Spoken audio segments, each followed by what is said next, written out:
Ouais, rien ne va plus sur les marchés américains. Qu'est-ce qui se passe? Oh, écoute, ah non, non, mais vraiment, regardons tout de suite les indices. Le S&P 500, regardez-moi ça, moins 1,56.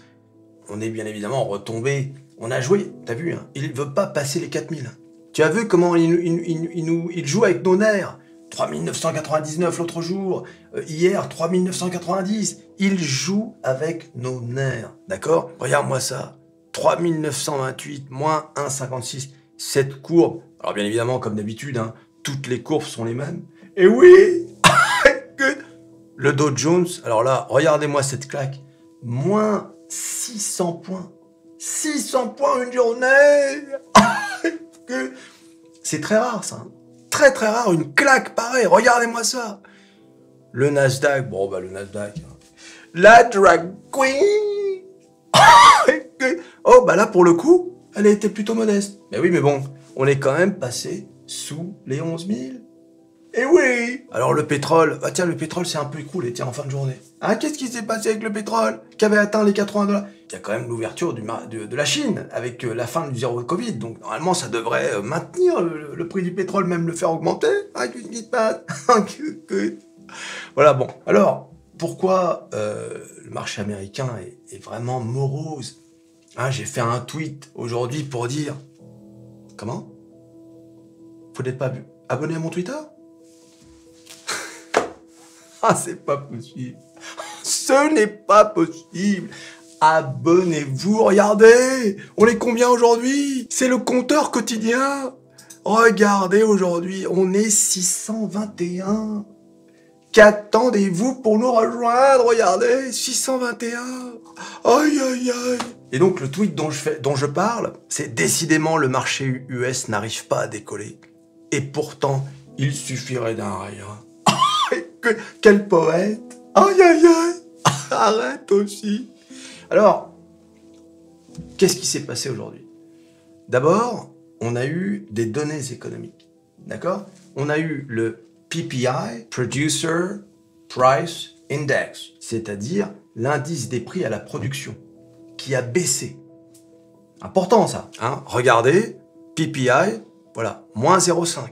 D'accord? La précédente donnée était à 0,2. D'accord? Et le forecast, c'est-à-dire le consensus, était à moins 0,1. Donc il a baissé beaucoup plus qu'attendu. Donc ça, c'était une première donnée importante hein, pour la Fed, l'indice des prix à la production. Donc qui a baissé. D'accord? Donc c'est en rouge parce que c'est mauvais pour le dollar. En revanche, normalement, c'est plutôt... Parce que forcément, le marché s'attend à ce que, avec une telle donnée, la Fed soit moins au quiche. Et oui, au quiche. Et la deuxième donnée économique, c'est les retail sales, hein, c'est-à-dire la vente au détail. Là encore, regardez, ça a baissé.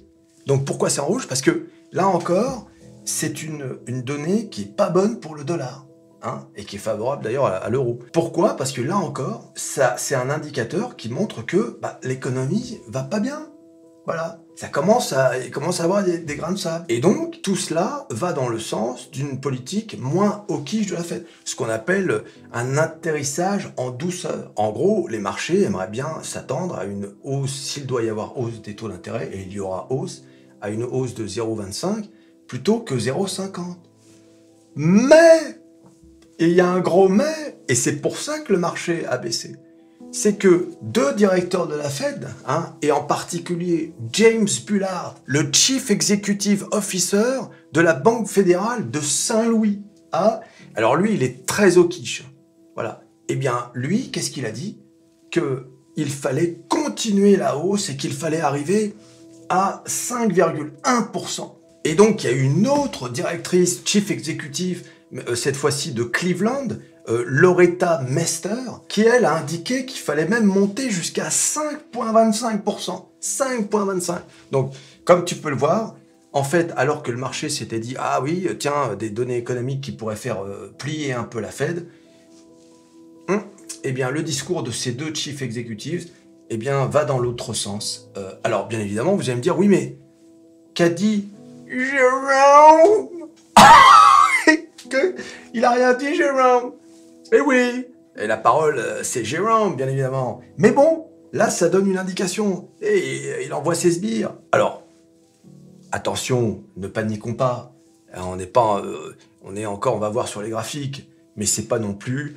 le marché s'est pas écroulé non plus. Mais bon, quand même, le marché américain n'arrive pas. Quand on le compare au CAC 40, que ce bon vieux CAC 40, hein, qui ne nous déçoit pas, qui reste au-dessus des 7000.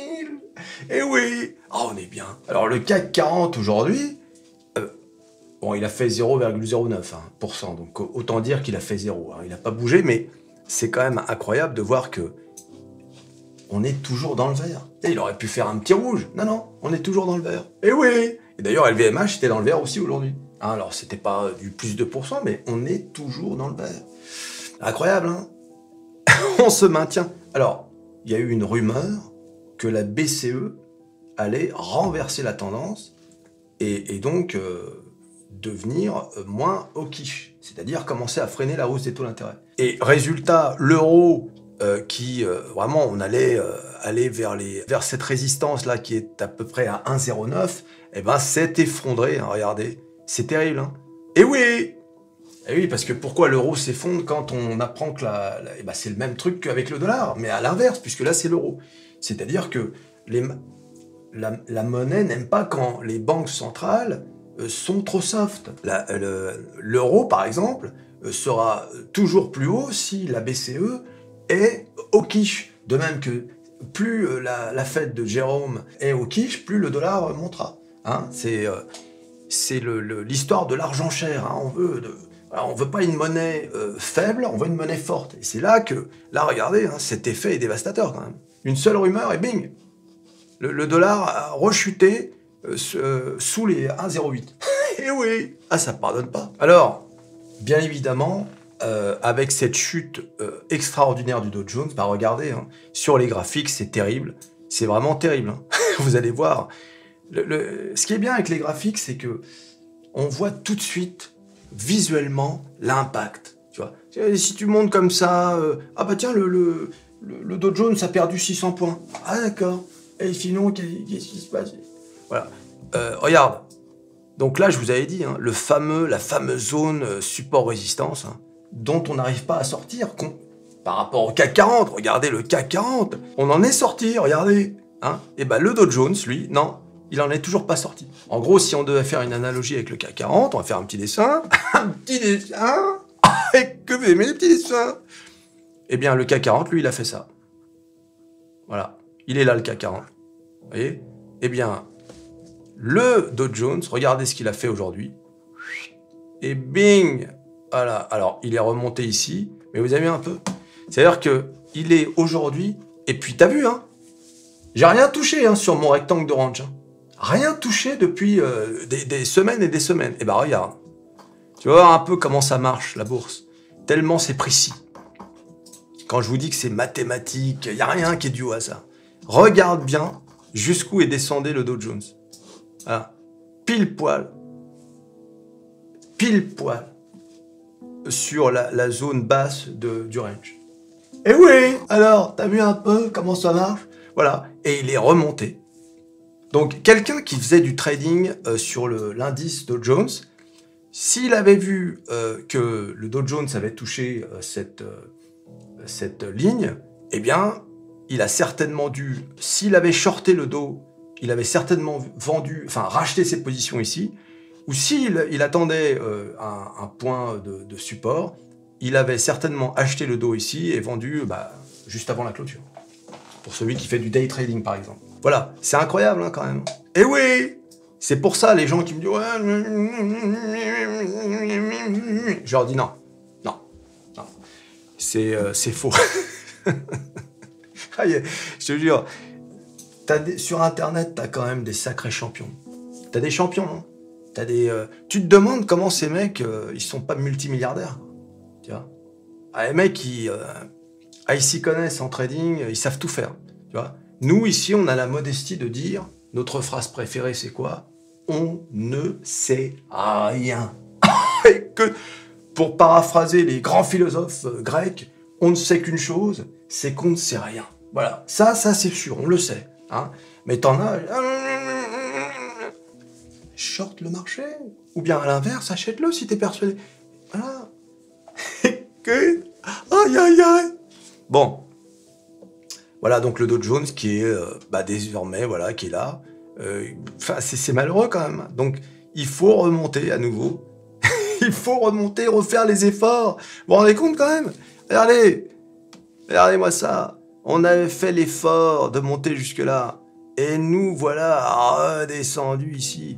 Alors bien évidemment, comme je vous ai dit, hein, les courbes se ressemblent, donc le schéma se répète partout. Je vous ai déjà dit 100 fois que pour le S&P 500, si on voulait qu'il se passe quelque chose, il fallait forcément sortir de là et se barrer pour que ça remonte. Bon, bah là, non. Comme vous pouvez le voir, hein, vous avez remarqué, hein, le marché ne veut pas sortir de ce canal baissier. Il ne veut pas en sortir. D'accord? Regardez-le.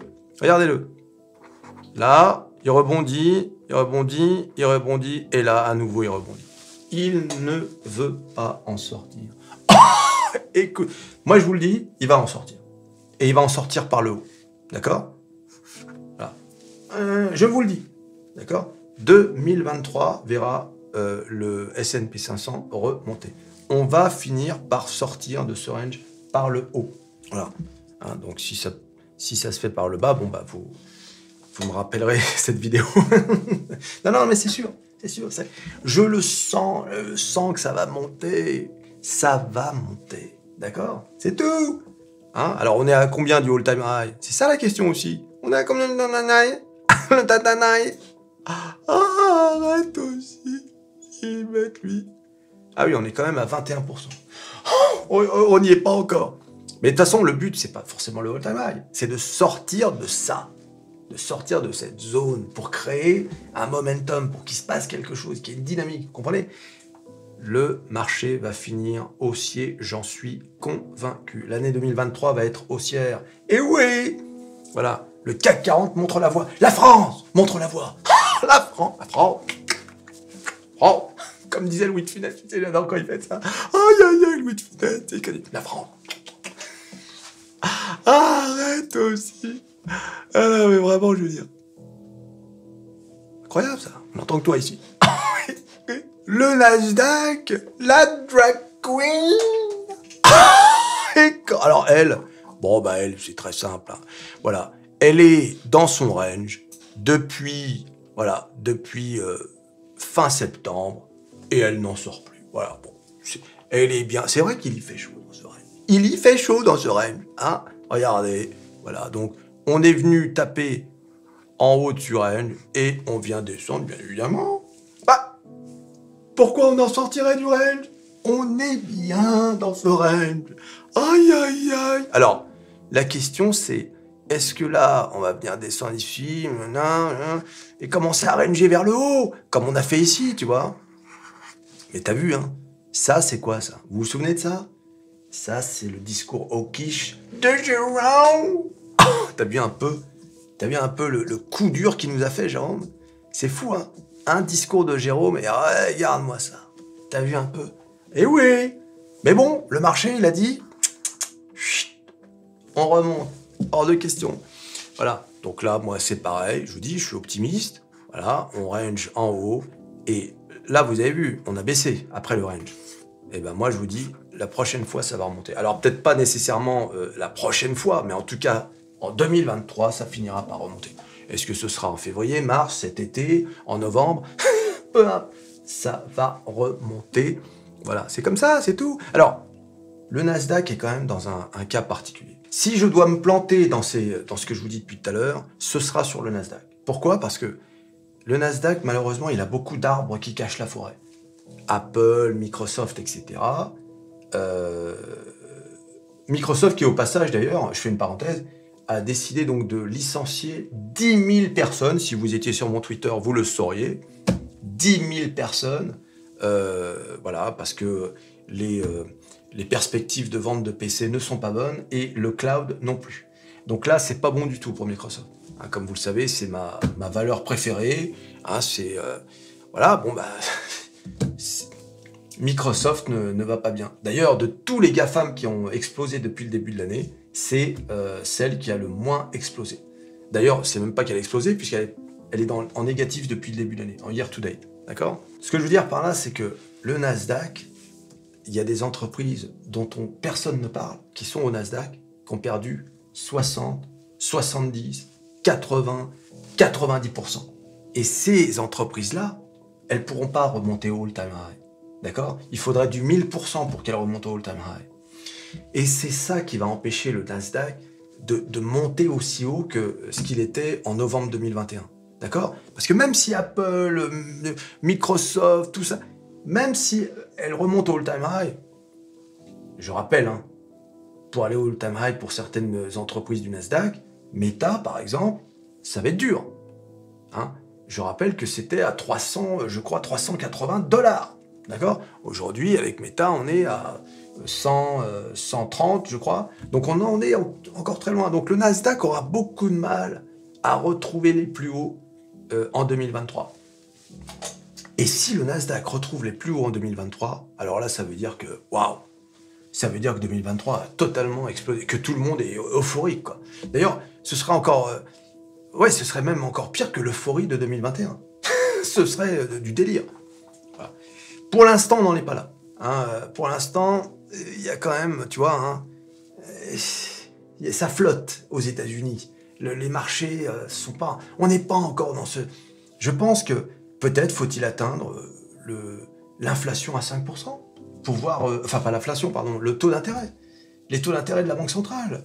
Et ensuite, on verra bien si ça a un effet. Et une fois que l'objectif de la Fed sera atteint, peut-être que quand Jérôme va annoncer la baisse des taux d'intérêt, peut-être que c'est là tout va exploser. Allez savoir. Oh, c'est pas possible. Aïe, aïe, aïe. C'est incroyable toutes ces questions-là. Oh, on peut pas être un peu tranquille? Alors, hier, vous avez vu, j'ai parlé un peu de politique, c'était drôle. Donc aujourd'hui, je voulais aussi parler de ça, un truc que j'ai publié. C'est alors une dame qui s'appelle Marine Tondelier, d'Europe Écologie Les Verts. Elle a affirmé « Nous voulons une France sans milliardaires ». D'accord? Voilà. C'est incroyable ce qu'elle a déclaré dans sa vidéo, dans son discours. Elle a dit que les milliardaires ne servaient à rien, qu'ils étaient nuisibles. Et elle a vraiment eu... Allez voir sur Internet, mais vraiment, elle a eu une charge contre les milliardaires, comme j'avais rarement entendu. C'est... Alors, c'est drôle, dans la mesure où elle parle de ça, au moment même où on apprend donc que Bernard Arnault est désormais l'homme le plus riche du monde. Donc c'est quand même incroyable. Tu m'étonnes que le mec voulait devenir belge. Attention, hein, il voulait pas devenir belge parce que il y avait une hostilité aux milliardaires. Il voulait devenir belge parce que les droits de succession sont beaucoup moins importants qu'en France. Alors c'est marrant parce qu'en Belgique, les impôts sur le revenu sont plus importants, mais en revanche, les droits de succession sont moins importants qu'en France. Tu vois? Et bien sûr, un mec comme Bernard Arnault, il en a rien à foutre de payer des impôts sur le revenu. Lui, c'est son patrimoine qui est important quand il va le filer à ses gosses, tu vois, quand il va mourir en gros. Et là, l'État français va... Ah, ça va bien se rincer au passage. Hein. Ah oui. Et que... C'est pour ça qu'il voulait devenir belge. Aïe, aïe, aïe. Une France sans milliardaires, oui, pourquoi pas. Après tout, tout est possible. Je crois que cette dame ne comprend pas trop que, par exemple, sans les milliardaires, ou alors les gens très fortunés, on va dire, justement, le groupe LVMH ne serait pas aussi important. Hein? Je veux dire, c'est vrai que ça peut paraître bizarre des gens qui achètent, par exemple, des sacs à 10 000 €. Toi et moi, on est sur Métamorphose 47, on est là pour se faire de l'oseille, on va pas acheter des sacs à 10 000 €, voilà. Mais nous, on est des petits joueurs. Mais quand tu es multimillionnaire en centaines de millions ou milliardaire, c'est une broutille, un sac à 10 000 €. Tu vas pas acheter un sac H&M à ta femme. Tu vois ce que je veux dire? Eh oui. Donc, ces gens-là, ils sont là, on en a besoin, tu vois, pour consommer justement les trucs de luxe. Et où la France excelle, c'est justement dans les choses du luxe. puisqu'on a le premier groupe mondial de luxe avec LVMH, derrière t'as L'Oréal, Hermès, Kering, tous ces groupes sont français, d'accord? Donc c'est un peu bizarre de dire on veut pas de milliardaires. Eh oui, eh oui, aïe aïe aïe. Je crois que ces gens-là en fait ne comprennent rien à l'économie. Ou alors ils comprennent, mais bon, voilà, ils sont dans l'idéologie. Moi je peux comprendre effectivement que ça choque, que des gens soient aussi fortunés, parce qu'il faut quand même déjà avoir 1 milliard, vous vous rendez compte ce que c'est 1 milliard? 1 milliard, c'est 1000 millions. D'accord? Imaginez. Ça veut dire, en fait, tu peux acheter ce que tu veux. Tu peux acheter ce que tu veux, tu vois rien venir, en fait. Il n'y a pas une alerte. Attention, vous allez être à découvert. Ça n'existe pas. Tu sais pas ce que ça veut dire, d'ailleurs, ce terme. D'accord? C'est fou, quand même, quand on y parle. Alors, imaginez, peser 200 milliards. Écoute. Ah, écoute. 200 milliards. Ça veut dire 200 000 millions. Tiens, ça va Michel? Tu as un million? Bah, ouais, allez. C'est comme quand tu proposes un café à un ami. Tu prendras un petit million? Ouais? Bah écoute, ouais, sans... Oh, arrête toi aussi. Voilà, c'était la réflexion du jour. En attendant, tu t'abonnes, tu likes, tu partages, tu cliques sur à peu près tout ce qui peut être cliqué, ton robinet, tes toilettes, et on se revoit à la prochaine vidéo. Écoute, allez, salut.